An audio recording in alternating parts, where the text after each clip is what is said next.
মৃতদেহকে বাঁচিয়ে তুলতে 3 ঘন্টা ধরে বসে প্রার্থনা মৃতদেহের সামনে। কলিযুগেও মধ্যযুগীয় বর্বরতার শিকার হলো এক পরিবার। এমন ঘটনায় চাঞ্চল্য ছড়ালো পান্ডুয়া এলাকায়। স্থানীয় সূত্রে জানা যায়, হুগলির পান্ডুয়া ব্লকের ভেজনপুর বাগানপাড়া এলাকায় বছর 23-এর যুবক পাপাই বর্ধন সে গত বছর ধরে মানসিক অবসাদে ভুগছিলেন বলে পরিবার সূত্রে জানা যায়। তারই চিকিৎসার জন্য বোলপুরের একটি সুপ্রভাত ফাউন্ডেশন নামক একটি সংস্থায় বেশ কয়েক মাস ধরে তার চিকিৎসা চলছিল।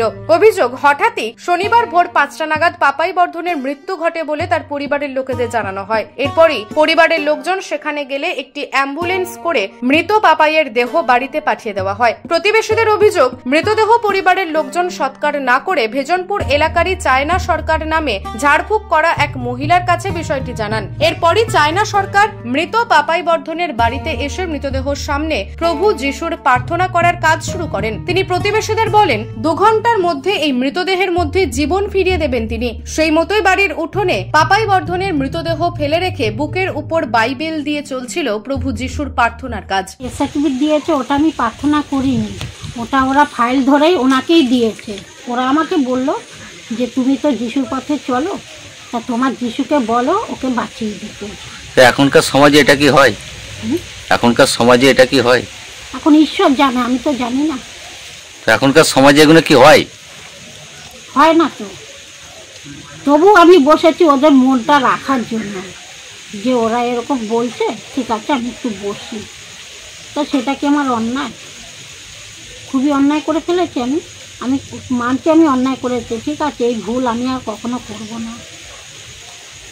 আমার অন্যায় হয়ে গেছে, ঠিক আছে, আমি স্বীকার করে নিচ্ছি, আমি এই ভুল আর করব না। খবর পেয়ে ঘটনাস্থলে উপস্থিত হয় পান্ডুয়া থানার পুলিশ। পরিবারের লোককে প্রশাসনের পক্ষ থেকে জানানো হয় দ্রুততার সহিত যাতে পাপাইয়ের দেহকে সৎকার করা হয় এবং কোন রূপ যাতে এই ধরনের কুসংস্কারের পথে না যায় তারা। এখন প্রশ্ন হচ্ছে, 2025 সালেও কি করে এই ধরনের ঝাড়ফুঁকের ওপর বিশ্বাস করছে সাধারণ মানুষজন? এছাড়াও একজন হিন্দু পরিবার হয়ে খ্রিস্টান ধর্মের উপর ভরসা করে একটি মৃতদেহকে বাঁচিয়ে তোলার চেষ্টাই বা কিভাবে করছে তারা, যেখানে ডাক্তার তাদের মৃত্যুর সার্টিফিকেট দিয়ে দিয়েছে। মানুষ তাহলে কবে সচেতন হবে, এ নিয়েও থাকছে প্রশ্ন। ছেলেটা অসুস্থ ছিল, তো আমরা পাড়ার সবাই মিলে বলেছিলাম যে ভালো মেডিকেল চিকিৎসা করুন, ছেলেটা তো ভালো হয়ে যাবে। কিন্তু ইনারা বলছেন যে যীশুখ্রিস্টর ধর্ম মানি, আমরা যীশুখ্রিস্টকে মানবো, যীশুখ্রিস্টর এখানে পাঠাবো, ঠিক হয়ে যাবে। দীর্ঘদিন ধরে যীশুখ্রিস্টর ওখানে রেখে যায় বাচ্চাটাকে, 1.5 বছর 2 বছর ধরে বাবা মা যাওয়া আসা করেছে, তাদেরকে কোনোদিন দেখতে দেয়নি। করে আজকে দেখছি হঠাৎ করে একটা অ্যাম্বুলেন্স ঢুকলো, লাশটাকে নামিয়ে দিয়ে চলে গেল।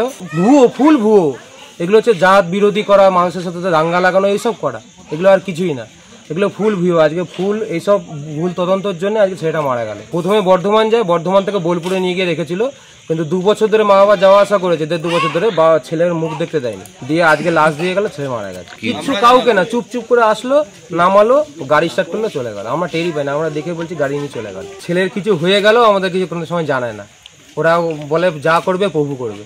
এখনো বাইবেল বুকে রেখে দিয়ে 2 ঘন্টা মন্ত্র পড়েছে, বলছে আমি 2 ঘন্টার মধ্যে মরা ছেলেকে জ্যান্ত করে দেবো। চায়না সরকার উনি না, উনি প্রত্যেক শুক্রবার করে এখানে সভা বসায়, আজকে ছেলেটা যে মারা গেছে ওনার জন্য। সবার আবার বেরোনো ওয়াজ করে, সবাইকে আবার খ্রিস্টান ধর্ম দেওয়া করা বাঙালি থেকে। আমরা সহ্য করেছি, তবে আজকে বাচ্চারা মরে যাওয়াতে আমরা সহ্য করিনি, তার জন্য গ্রামবাসী সবাই মিলে এসে বিরোধ করছি। আমরা চাই যে শাস্তি হোক, পুলিশকে আমরা জানিয়েছি, আমরা মাঠ পিটিশনও দেবো, যাতে কড়া শাস্তি হোক, যাতে দীর্ঘদিন ধরে ভালোভাবে সবাইকে নিয়ে চলতে পারে, যাতে এরকম যাতে না হয়। প্রশাসন বলেছেন আমাদেরকে পিটিশন জমা দিতে, ওনারা নিশ্চয়ই এর বিরুদ্ধে অ্যাকশন নেবেন। নিউজ আজ বাংলা, হুগলি।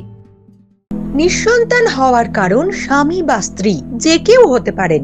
IVF এর অ্যাডভান্স সায়েন্স আর এক্সপার্ট কেয়ার লক্ষ লক্ষ কাপেলের স্বপ্ন সার্থক করেছে। তাই বন্ধাত্বকে হারাতে আপনাদের অবশ্যই আসতে হবে আরামবাগ প্রাণ IVF ফার্টিলিটি সেন্টারে। এখানে চিকিৎসা করিয়ে অনেক দম্পতি সন্তানের মুখ দেখেছেন। আমাদের ঠিকানা আরামবাগ বসন্তপুর আমতলা বিবেকানন্দ পল্লী 2 নম্বর রেলগেটের পাশেই। মোবাইল নাম্বার 7865858781 অথবা 7908098172।